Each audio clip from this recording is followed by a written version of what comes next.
نشكر الاستاذ ابو جعفر على اهتمامنا، طبعا استاذنا والكاتب والناقد الميسان الكبير، لكن هذا ما يكفينا انه ندافع عما نقول وما نكتب. اكيد مثلما له الحق بانه يقول قرات بحرفه وبعنايه كتابات علي بدر. انا قرات الكتاب 3 مرات، وحاليا يعني بعد ما انصت حتى نسمع الدكتور خليه يجي يحكم بالله تفضل. طبعا بعد ما انصتت الى الاستاذ ابو جعفر يعني ايقنت بان كل ما كتبته كان صحيح.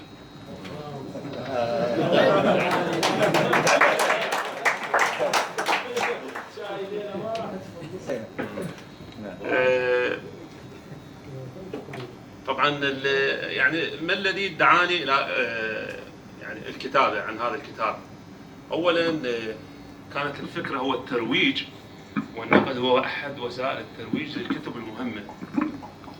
وانا ذكرت تقريبا في اخر كلمه رغم ذاك يبقى كتاب الصقر واحد من اهم كتب النقد الممتعه التي تذكرنا دوما بان الحياه دون نقد حياه بلا طعم، باهته وحزينه.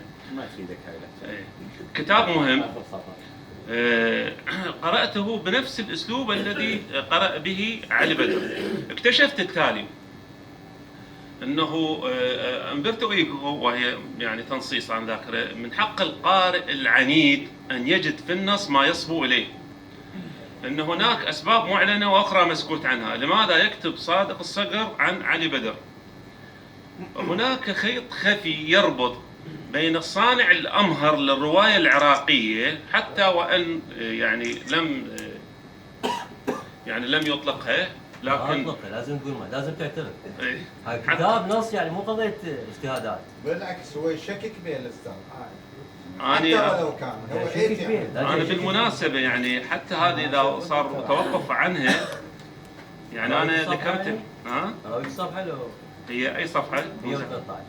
113 حكيها. المهم يلا المهم. كمل دكتور. هو بالنسبة للكثيرين، يعني أنا ذاكر، ولأنه بالنسبة للكثيرين بغض النظر عن ملاحظات الصقر النقدية يعتبر الصانع الأمهر للرواية الجديدة في العراق. شنو الخط؟ بغض النظر عن ملاحظات. هذا أنا هسه صفحة 113 أنا بدراستي ايش كاتب؟ ولأنه بالنسبة للكثيرين، هاي الصحفية وغيرها، بغض النظر عن ملاحظات الصقر النقدية يعتبر الصانع الأمهر للرواية العراقية في العراق. يعني لا ما نسخ أنا هذا. ولأنه بالنسبة للكثيرين بغض النظر عن ملاحظات الصقر النقدية يعتبر للكثيرين. على العموم أنا شخصيا لو نعبرها هذه يصير تضليل. لا اسمح لي، لا دكتور علي انت ما قلت. لا انت بالنص انت ما قلت. هذه هسه انا هاي قدامي الدراسه. حتى بالشرع، لا حتى بالشرع قلت ابو جعفر استاذ صادق بيقول كذا. اي هسه انا وانا هسه دقيقه خليني اقول، خليني اقفز عليك. اقول المسكوت عنه ان صادق الصقر يعتبر علي بدر الصانع الامهر للروايه العراقيه، للروايه العراقيه الجديده. ولا يوجد شخص ممكن أن يجذب ناقد من طراز الصقر للكتابة عنه وعن مشروعه الثقافي إلا علي بدر، حتى وأن يعني رمى بذور هنا وهناك بأنه لامس الواقع قليلا، بأنه يكتب عن ما أغفلت الرواية لمدة عقود، بأنه ما بعد حداثي في موقفه وإن كان بطريق الكتابة. رغم كل هاي العيوب يعتبر كاتب مهم جذب الصقر، حتى وان كان غير مهم بنظر الصقر، بنظر الاخرين هو مهم، ولهذا تعنى وتعب من اجل الكتابه عن هذا الروائي. الشيء الخفي انه يعتبره القرين الثقافي، يعني صادق الصقر يعتبر علي بدر القرين الثقافي. هذا الصانع الامهر انا اشوف الصانع الامهر بالروايه العراقيه الجديده، وهذا الصانع الأمهر بالكتابة النقدية. ولهذا كي يثبت انتصاره ومن الكاتب المغرم بنفسه، حتى يثبت على أنه هو الأبرز، لابد أن يظهر كل العيوب الفنية بطريقة كتابات علي بدر. هذا واحد. واحد. المسألة الثانية، عندما ذكرت القشريين أنا أقول أنه علي بدر والقرين الثقافي، عذرا يعني من هذه الكلمة، علي بدر والقرين الثقافي كلاهما يتشفى بنقد المثقف. يقول من يقول مثلا لنغض النظر عن هذا الكتاب، كتاب آخر وكل كتابات صادق الصقر هي تظهر يعني هو احنا حاليا عندنا 11 رواية، يعني علي بدر يكتب على المثقفين بهذه الطريقة، وصادق الصقر لو جبنا 11 دراسة هم يكتب بهذه الطريقة. إذن كليهما لديه موقف من أولئك الذي يسمونهم بالقشريين، سماهم هنا. بالمناسبة مفردة القشريين هو أبو جعفر هو طلق مفردة القشريين، وفي مكان آخر سماهم البرمائيين إلى آخره. فهذه النقطة هم أنا أتمناها، أقول إنه ينظر إلى المثقف، وأتمنى مثلما لا نعثر على شخصية محترمة في جميع روايات علي بدر، أتمنى أن أحظى بدراسة واحدة لكاتب أنال إرضاء صادق الصقر وكتب عنه بالمعية. هاي القضية الثانية. القضية الثالثة، عندما أقول أنه صادق الصقر نعم،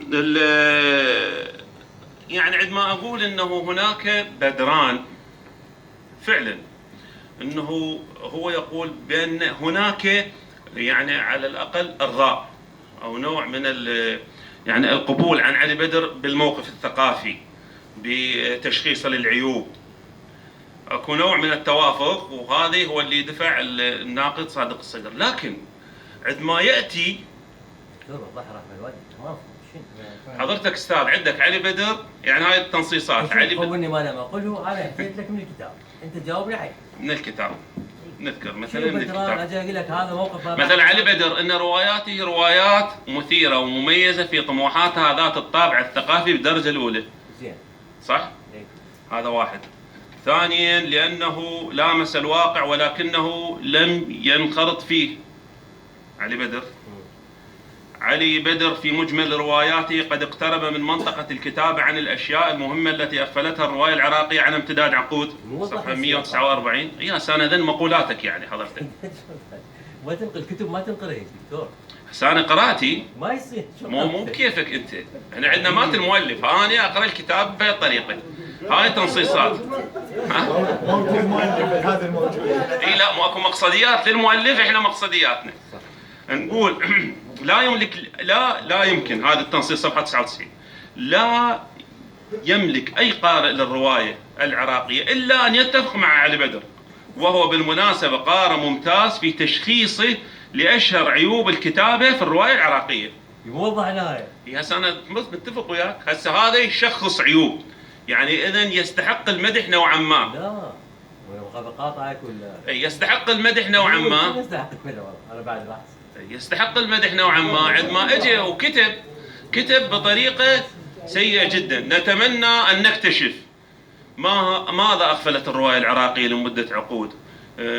ما هي كيف كان علي بدر يعني مشخص جيد لأشهر عيوب الكتابة، وهل انه مشخص جيد لأشهر عيوب الكتابة ثم يقع في هذه العيوب كي لا يقع في هذه التناقضات ويرى نفسه متناقضا، اضطر الى القول بأن علي بدر يعني كان في موقفه الثقافي وما بعد حداثي، لكن بطريق الكتابة سيء.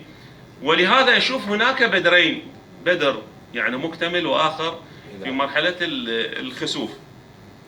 النقطة الأخيرة يعني اكو قضية مهمة، انه علي بدر يقول لم يشفي غليله من العراقيين.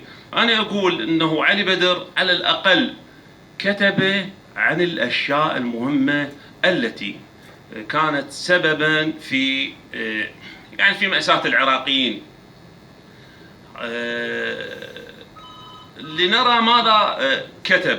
طبعا هو رغم انه كتب عن هذه الاشياء هو غير مقنع، هو دائما يزيف الواقع، هو الى اخره، لكن صادق الصقر يكتب عن هذه الطريقة او عن هذه المشاكل بطريقة وعرة وغير مقنعة. علي بدر بكل عيوبه يعني التي اشار اليها الناقد، فهو اكثر اقناع للمتلقي من الناقد بخصوص هذه المشكلة. يعني شو يكتب عن هذه؟ عن الهوية مثلا، علي بدر كتب عن الهوية. الأستاذ أبو جعفر صفحة 127 يقول أن سؤال الهوية في العراق من وجهة نظر الصقر خصوصا بعد أحداث 2003 سيكون مليئا بالفخاخ وباعثا على تفريغ المزيد من التصدعات المخيفة إذا ما تجاهل المثقف كما هو الحال مع بدر خبرته الاجتماعية وقضية العضوية داخل الجماعة بوصفها قضية مصير لا يمكن أن تصبح عرضة لألعاب الاستبدال وحفلات التنكر ورغباتها. هذه نشوف هاي الكلمات تبدو تكون يعني أكثر وعورة من الطريقة التي تعامل بها علي بدر في كتاباته. باختصار هذا اللي حبيت أقوله. أشكر الأستاذ صادق مرة أخرى على متابعته. لم يجدي نفعا. خلينا نترك المجال للجمهور. لا عاد ما زين نترك بس هو المجال. علق بعض الامور يلا بعد. يلا نترك مجال للحضور وهمين هم همين يداخلون يعني. فاذا احد من الاساتذه عنده مداخله يتفضل. صادق ما مدح له. انا يعني حسب بالمناسبه ترى مو كل اللي كتبه ابو جعفر انه منشورات بالكتب اللي حكيت عليها انت.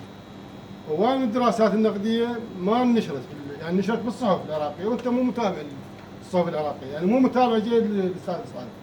مثلا اللي ذكره مدح عبد الستار بيضان بوحده من المجموعات القصصيه. مدح لؤي حمزه عباس. ها؟ مدح شو اسمه ابو جعفر هذا مال جنرال مود. ها؟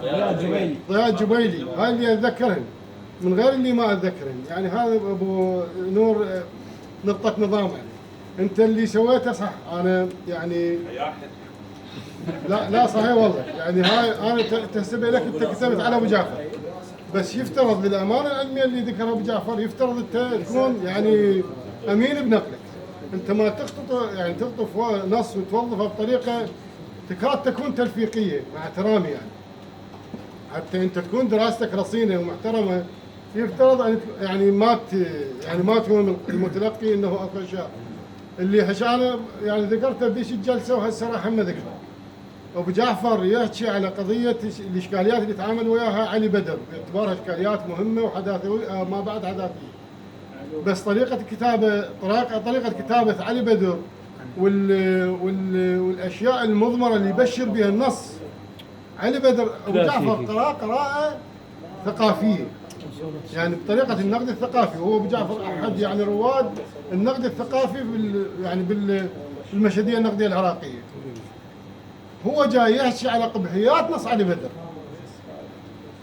يقول لك انا اتفق وياك. هو راوي يعني كتب روايه ما بعد 2003 ما بعد التغيير بشر باشياء مهمه يعني. حكى عن الهويه حكى عن هذا صراع الهويات في العراق. حكى عن المراه حكى عن المثقفين حكى عن الاشكاليات المهمه بالمجتمع العراقي.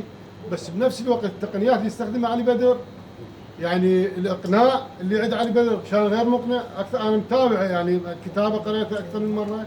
الاقناع كان مو مقنع لا على مستوى الاقناع. صحيح علي بدر احيانا يكون ممتع بس غير مقنع. هذا اللي يحكي عنه الاستاذ صادق. شكرا استاذ عامر. مجموعه من الملاحظات. الملاحظه الاولى تخص الاستاذ صادق عندما تحدث عن الامانه العلميه وكان الدكتور علي ليس امينا علميا. نحن بدءا نتحدث عن الشفوي والكتابي الشفاهي والكتابي. ما الفرق بينهما؟ قد يتعلق الامر بموضوعنا. الشفوي ممكن ان تحل مشكلته. نحن نتحدث انا وانت وممكن ان نصل الى نتيجه من خلال الحديث. انا اثير اشكاليه انت تحلها الي او انت تثير مشكله انا احل هذه المشكله بالطريق المباشر لان الحديث شفوي وممكن ان نصل الى نتيجه. اما الكتابه ملتبسه. الكتابه هي مدعاة الالتباس. الكتابه فيها مجاز فيها استعاره فيها كنايه فيها تعبير مباشر وفيها تعبير غير مباشر وبالتالي ممكن للقارئ ان لا يفهم مقصديات الكاتب. فمو بالضروره يعني اذا كانت قراءة الدكتور سيئة مو بالضرورة أنه لم يكن أمين علميا. لا هو حاول أن يمارس الأمانة العلمية لكن إحنا ضمن أمانتنا ممكن أن نقع في أخطاء بسبب هاي ثنائية الشفاهي والكتابي. وين الشفاهي؟ لا مو شفاهي أقصد هو جاي يقرأ في كتاب فقراءته في كتاب ممكن ان تلتبس عليه الامور، اقصد يعني كلنا نقع في هذا الخطا، وقوعنا في الخطا مو دليل على انه لسنا امين، يعني احنا مو امينين علميا. النقطة الثانية قضية الاقتطاع. قضية الاقتطاع أي كاتب لابد أن يقتطع. يعني أنا أريد أن أثبت قضية ما، أستاذ صادق عندما يثبت قضية ما مثلا أنه موقف علي بدر من المرأة لابد أن يقتطع نصوص من كل الروايات، وهذه قضية لا يمكن الانفكاك منها على مود أثبت القضية اللي أتحدث بها، لابد أن أقتطع. لكن عملية الاقتطاع لازم يصاحبها الأخذ بنظر الاعتبار ما قبل الاقتطاع وما بعده، وهذا ما لم يفعله الدكتور علي. الدكتور علي وقع في هذا الالتباس، هو يقتطع، لابد أن يقتطع حتى يثبت القضية التي يتحدث بها، لكن الدكتور علي لم يراعي ما قبل الاقتطاع وما بعده حتى لا يكون اقتطاعا. هذه النقطة الثانية. النقطة الثالثة دكتور، تحدثت انه الاستاذ صادق يكتب عن المثقفين بطريقه سلبيه واستشهد بروايات علي بدر 11 روايه، وصادق نفسه ايضا اذا استقرانا 11 مقال له 11 مقال نقدي سنكتشف بانه يكتب على المثقفين بنفس الطريقه. هذه القضيه تحتاج الاثبات، هذا مو تطلقها بهالشكل، لازم تستعرض لنا مقالات صادق النقديه وتستخرج لنا منها نصوص حتى تثبتها، مو تطلق الكلام بهالشكل. انا هاي ما افتهم، تحدث سالت بها بالجلسه السابقه، صادق القرين الثقافي لعلي بدر، يعني من قال؟ يعني علي بدر هو الروائي الكبير، وصادق عندما كتب على علي بدر يريد ان يثبت بانه الناقد الكبير، يعني هاي منين جبناها هاي؟ منين قرين؟ يعني هاي اصلا هي المقارنه لا تصح، المقارنه ممكن تكون بين روائيين، ممكن ان تكون بين شاعرين، ممكن ان تكون بين ناقدين، اما ناقد وشاعر ما تصح هذه المقارنه يا دكتور. ثانيا احنا نعرف، احنا قريبين، يعني ماكو هذا النزوع، يعني انا ما لاحظت عند صادق انه انا اريد اثبت بانه الناقد الكبير، يعني هذا اشبه بالتهمه. شكرا جزيلا. شكرا دكتور. طبعا انا لازم اسمحوا لي اتكلم. اولا نقف مع الاستاذ ناصر لكونه صديق علي حسن هذيلي استاذنا، فهو اللي عرفنا به، فاحنا نفتخر به. اي وشغله ثانيه، استاذ علي دائما ينتقد، انا اشوفه هم صديق استاذ لا علي. صديق لا بس هذا صديق استاذ علي. لا بس استاذ ناصر اقرب، اسمحوا لي طبعا. صادق. ايه صادق ناصر صقر اقرب، اسمحوا لي. فاستاذ علي ما اعرف وش يريد بانتقاداته، ها؟ ايه اسمحوا لي بالله، اسمي على الصقر يلا. فتهجما على استاذ الصقر ام دفاعا عن الكاتب عن بدر. عن بدر، نعم هذا شيء ثاني. بالمناسبة هم اصدقاء، واثنينهم مو اصدقاء علي بدر يعني. استاذ امجد لا تكون طرف انت، يعني خلينا نشوف الحقيقه يعني. اي فاستاذ علي مثلا تهجما على الصقر او دفاعا على بدر، هذا موجه لاستاذ علي. والسؤال الثاني للصقر، لحظه، اين تضع استاذ دكتور علي حسين هذيلي بالنقد؟ يعني ابتدائي مثلا، محترف. اشكر الدكتور علي على الورقه مالته، لو ما الورقه ما نعرف الكتاب لانه ما قال الكتاب، وهي واحده من فوائد الورقه المقدمه للدكتور علي. وقال اسوي ترويج. وايضا يعني شرفنا بوجود استاذ صادق لاول مره يحضر الصالون الثقافي، وبعض الوجوه دكتور علي و استاذ غانم، دكتور غانم، المناصرين نسميهم انا، المناصرين دكتور غالب، شرف بحضورهم وشرفونا بصراحه. انا اعتقد انه استاذ صادق قال ما وصلنا الى نتيجه، لكن احنا كمتلقين وصلنا لنتيجه من خلال ما طرحته من دفاعات عن كتابك وما طرحه دكتور علي من اشكالات. احنا كمتلقين وصلنا لنتيجه، اما انتم ما وصلتوا لنتيجه مو مشكلتنا. احنا وصلنا لنتيجه. شكرا لكم، انا مداخله فقط لا اكثر. شكرا لكم مره ثانيه. السلام عليكم. بس سؤال للاستاذ صادق. تفضل استاذ. عادة كتب النقد اللي نقراها سواء الادب بصورة عامة، يعني سواء شعر او قصة، الناقد ينطي وجهة نظره، يعني مرات يدخل بمتاهات هو الكاتب ما يقصدها اصلا يعني. نعم. فهل يحق لقارئ النقد ان ينقد بهالطريقة هاي؟ اللي سواه استاذ علي، يعني يعطي وجهة نظره يجوز انت ما تقصدها اصلا يعني. شكرا. مفهوم. سيدي ابراهيم. السلام عليكم. بورخس يقول: يستطيع المرء أن يقرأ ما يشاء لكن يكتب ما يستطيع. والدكتور علي حسين فرج كتب ما يستطيع، ومشكورا أجبرك على الحضور. وأستثمر الفرصة لأسألك سؤالين. الأول، لديك كلمة وصفت بها علي بدر، قلت يكتب بالأم استشراقي. وقضية ثانية، ما قيمة تنظيرات بدر في مجال الهوية إذا كان هناك جيل من السياسيين الفاسدين يؤدون الدور الذي يرغب به بدر في الواقع العملي؟ شكرا جزيلا. كويس دكتور علي حسين. يعني قضية شنو معنى قرين ثقافي؟ هو كاتب، خلينا نختصر الامور نحكيها بلغه عاديه يعني. مؤلف الف مجموعه من الروايات. انا اشعر عندي رغبه في الكتابه النقديه، كتبت كتاب نقدي عن هذه الروايات. يعني لا توجد حتى فسحه لهكذا تاويلات. انت قرين وتشعر بالقلق من قرينك انا اشعر كتابي محكم. يعني مثلا على سبيل المثال، عندما توصلت الى النتيجه التاليه، انه تم تمثيل النساء في كل ادب علي بدر بطريقه تحقيريه لا تليق باي سيده. على المرء عندما يختلف معي ان يثبت لي ان العكس قد حصل ولو في روايه واحده. هذا الشغل النقدي الحقيقي. عندما اقول ان علي بدر، هو طبعا استشهد بعباره تنظيريه اولى بس بالسطور الثلاثه الاولى بالفصل الخاص بتمزقات الهويه، لم يتحدث مستمعيه عن ما جرى داخل الفصل. يعني ملاحظاته على قضيه الهويه. شنو ملاحظاته على قضيه الهويه لدى علي بدر؟ باختصار شديد، ضربت مثلين في هذا الكتاب، واحده بروايه شرف للروائيه التركيه اللامعه الف شافاق، واحده بروايه الحفيده الامريكيه للروائيه العراقيه عام كتب. حتى اقرب للقارئ وجهه نظري كيف يمكن ان يتم تمثيل الهويات داخل الادب الروائي. علي بدر لم يستطع ان يقنع القارئ بان الاقليات هي تقوم بالمساهمه بشكل رئيسي في صناعه ثقافه البلد. كل ما في الامر تحسين الكردي، سعاد التركمانيه. انا وجهه نظري كناقد وقارئ انه هذه الطريقه لا تصلح لتمثيل الاقليات في الادب الروائي العراقي. هاي مشكلتي علي بدر. وتحدثت عن هذا الموضوع باستفاضه. حتى في بعض المقاطع انا اجد نفسي مدافعا عن الاقليات في العراق. يعني هاي اللغه التحقيريه عن كل الناس بما فيهم الاقليات لا تليق بادب يريد ان يقدم وجهه نظر مضاده للتاريخ الرسمي في البلد. يعني مثلا المكون التركماني على سبيل الاختصار، لنفترض علي بدر، ما بالمناسبه كل النساء التركمانيات في روايه علي بدر ما اعرف السبب يعني عاهرات بامتياز يعني. انت تقدم فكره عن انه يوجد مكون اقلوي في العراق هو المكون التركماني، ممتاز.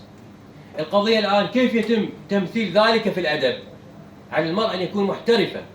لا، علي بدر شنو اللي سواه؟ ذكر لنا سيده عاهره اسمها سعاد تركمانيه، لا نعرف ظروف نشاتها القوميه، لا نعرف شنو مازقها الثقافي من تكون عايشه بالعراق، يعني اكو مازق تركماني عروبي عندها؟ ما مطروح هذا الموضوع.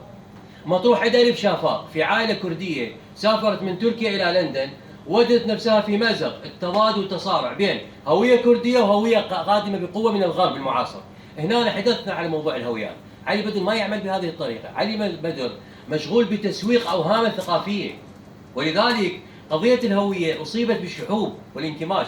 انا ما اريد اروج الكتاب، يعني لا تعتمدوا علي ولا على وجهه نظر علي حسين فرج، اعتمدوا على الكتاب، يعني على الفصل الثاني اذا كانت قضيه عن الهويه، او الفصل الاول اذا كان حتى على قضيه المثقفين. انا لا اعترض على ادانه المثقفين، يعني هذا سوء فهم شامل وخطير.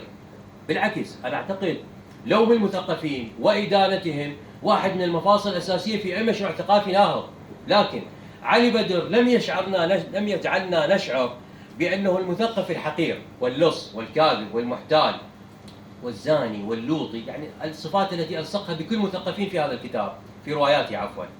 لم يشعرنا بان هؤلاء يمثلون حاله نسبيه في وجود ثقافه بالعالم. هو وصل الى النتيجه التاليه: الثقافه برمتها لا يصنعها الا هؤلاء.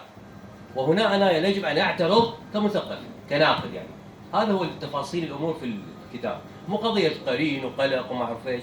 قرات بعنايه وتوصلت الى هذه النتائج.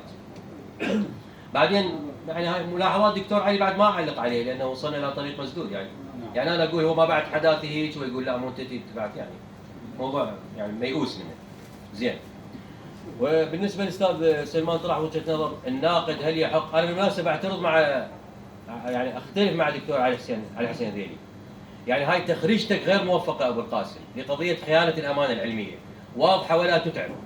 أنا أقارئ أشوف هذا النص، هذا السطرين من ينتزع من سياقهن صارت خيانة الأمانة العلمية مقصودة ومع سبق الإصرار والترصد. يعني لا تعتبرها هاي يعني تجريح للدكتور علي، هاي تقاليد علمية وأنت أستاذنا وتعرفها. عملية البحث عن تخريجات لهكذا طريقة سلبية في قراءة النصوص بالتأكيد ستكون غير موفقة، مبينة ما تطلع.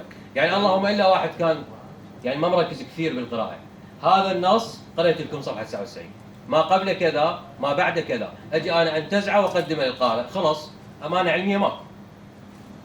وجهة نظر الناقد حق عن أستاذ سليمان، هل يحق القارئ الناقد أن يعطي وجهة نظر؟ بالتأكيد بالتأكيد. يعني أنا بالنسبة لي هسه هو يقرأ وجهة نظر، ولكن على سبيل الفرض أنا أفترض أنه لا تقوني. يعني مثلا أنا كنت أتمنى أن الدكتور عسير فرج يقول أنا أختلف معاك، علي بدر كان موفقا في تمثيله للمرأة العراقية، يبدأ حوار مثمر.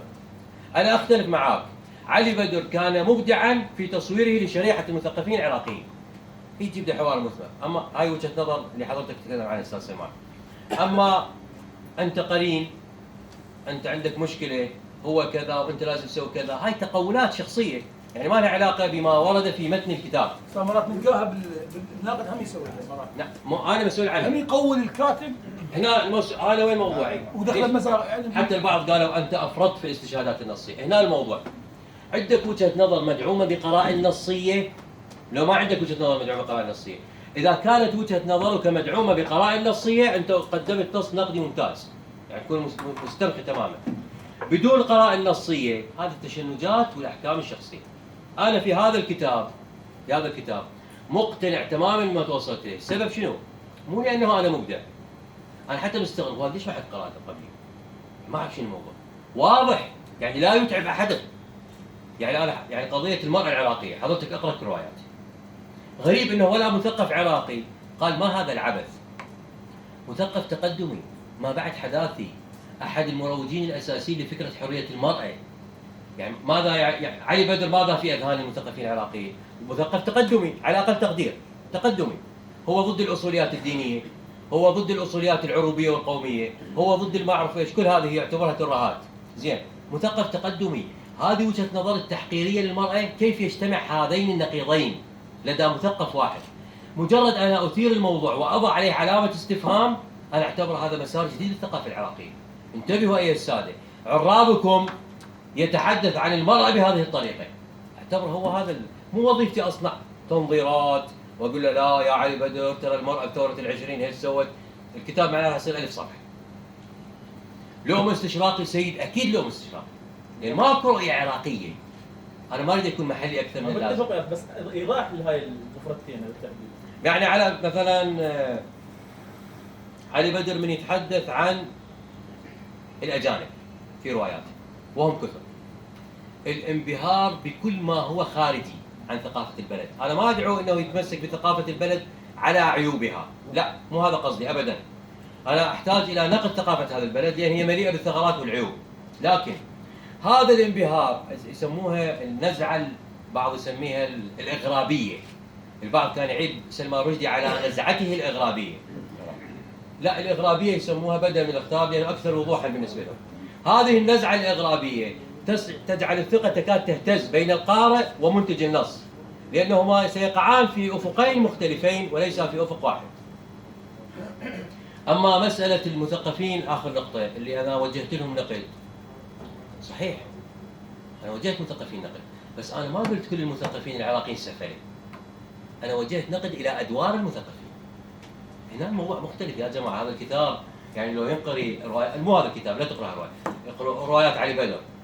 المثقف العراقي في روايات علي بدر لا يلام على خذلانه لقضية شعب مثلا، عفوا، ولا يلام على أنه خذل أمه، ولا يلام على أنه فشل في أداء دور اجتماعي.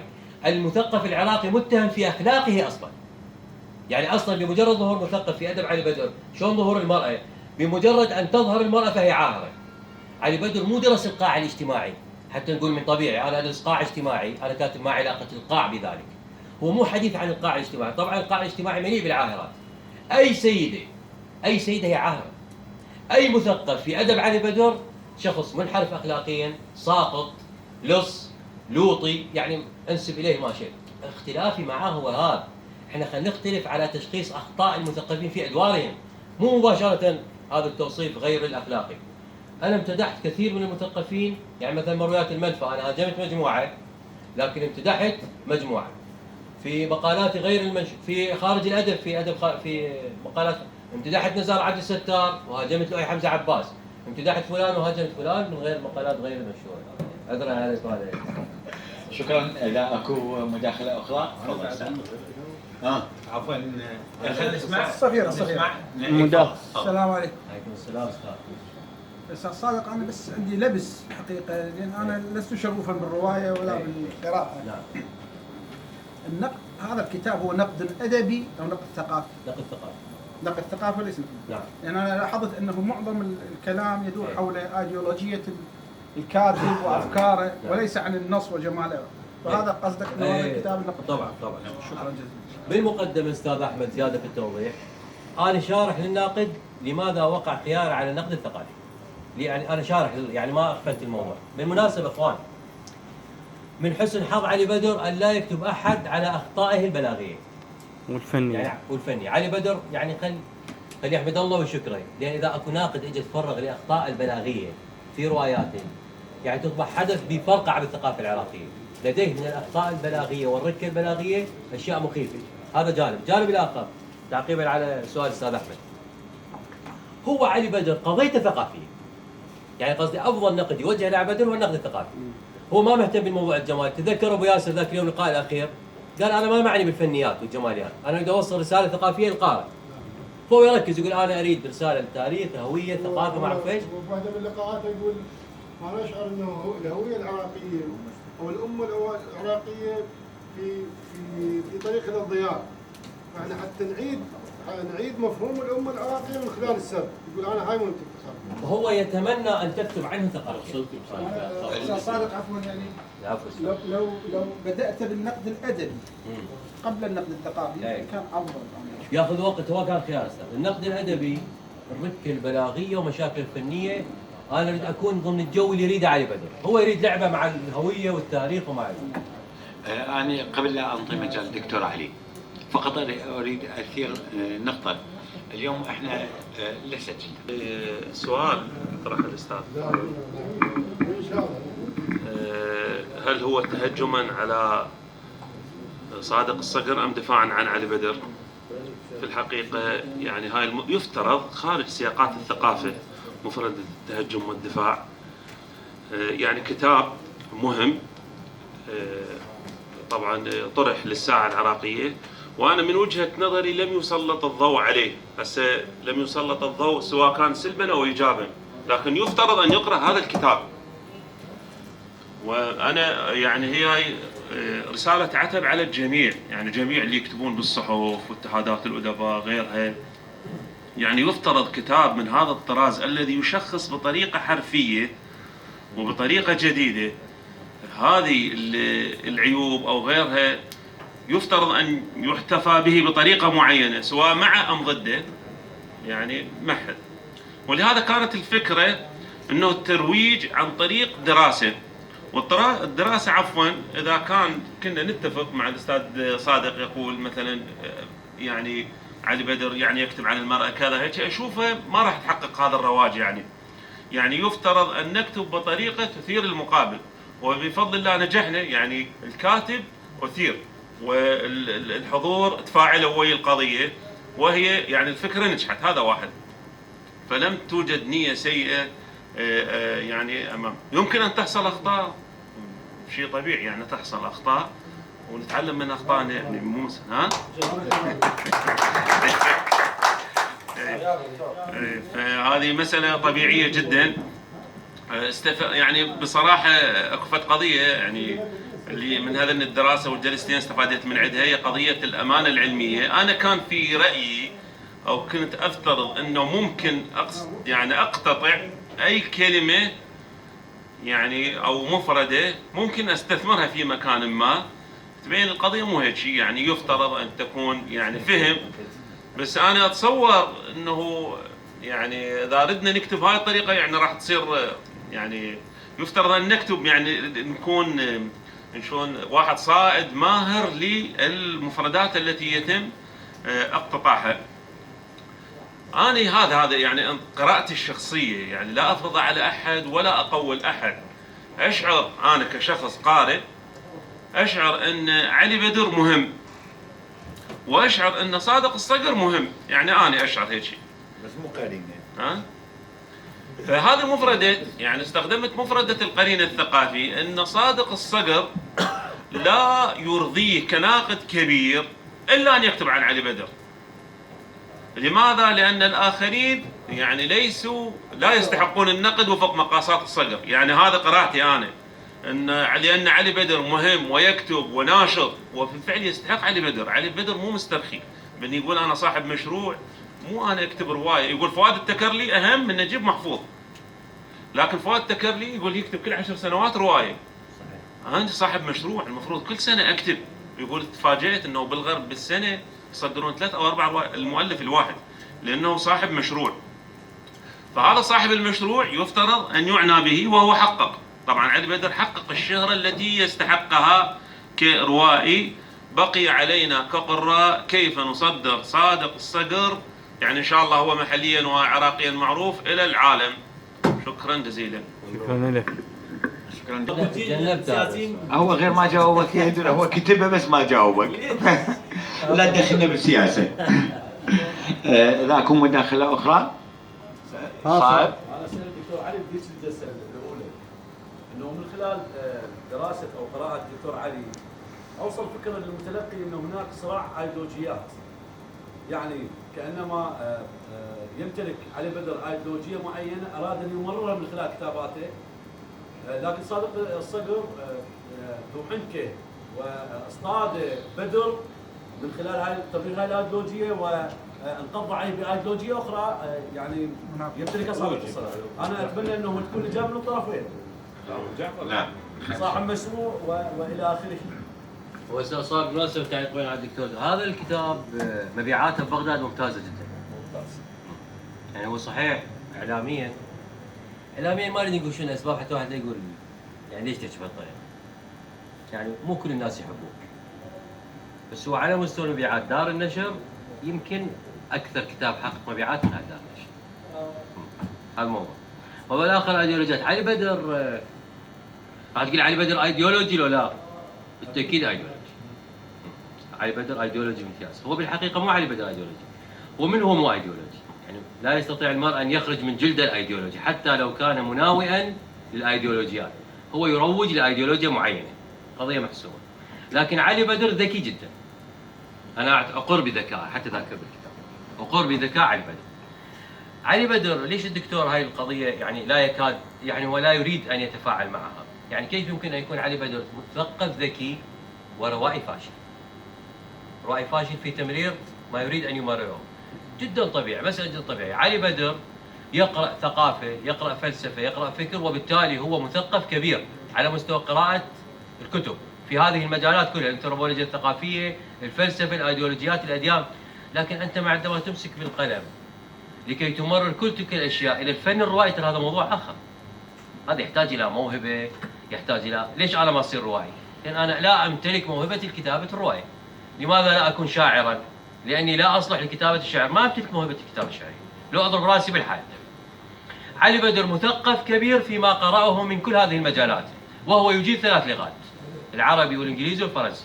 يعني هناك كثير من الكتب نحن لا نقرأها، صدرت الفرنسية علي بدر قرأها، صدرت بالانجليزية علي بدر قرأها. لكن عندما ينتقل علي بدر لكتابة الرواية الإخواني هذا موضوع مختلف تماما. يعني هو مثقف كبير هنا، لكن عندما يتعلق الأمر بالعبور إلى ضفة الفن الروائي موضوع مختلف تماما. هو أيديولوجي في ترويجه لمقولات ما بعد الحداثة، لكنني اصطدته وهو يتعثر في ترويجها. هذا هو باختصار شديد.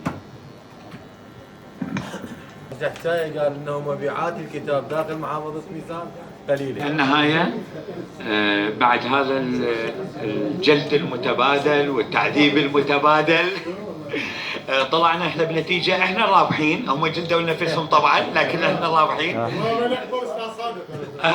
لا هو الجمهور ترويج الكتابه. بالضبط الترويج. هو الجمهور اكيدا استمتعنا واستفادنا كثيرا في هذه الجلسه، فشكرا لحضوركم وشكرا لمداخلاتكم.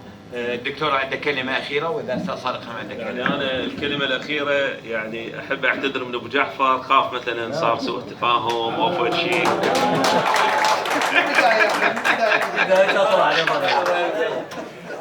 لا ممنون دكتور، ممنون. شكرا جزيلا لكم. شكرا استاذ.